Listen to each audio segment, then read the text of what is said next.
આપણે જીવ માત્રના સર્વસત્તાધીશપણાને ઓળખીને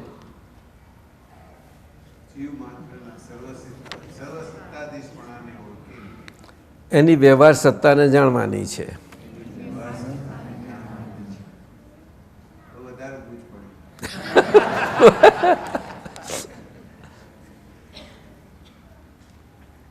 એટલે પછી વ્યવહાર એમ જ થાય ને. પણ પછી સર્વસત્તાધીશ તો છેલ્લામાં છેલ્લા રહ્યા, એની આગળ કશું જ નથી.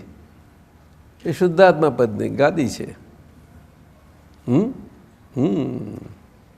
અને જ્યાં સુધી આ બ્રહ્માંડમાં છીએ, આ પૂતગલથી છૂટ્યા નથી, ત્યાં સુધી રહ્યા જ કરવાનું. એટલે આ જ વાક્ય આજનો તો બધાના માટે ભણેલાનો જમાનો આ બધું છે, થોડું સમજીને કરે તો પણ એને અંદર સુખ આપે. પરંતુ બહુ વખત તો ના આપે, જેટલો વખત હોય. પણ એની એ દવા વાપર કરે તો કંઈક એને ફાયદો થાય. શું ભાઈ, બરાબર છે? તને સમજાયું? તને તું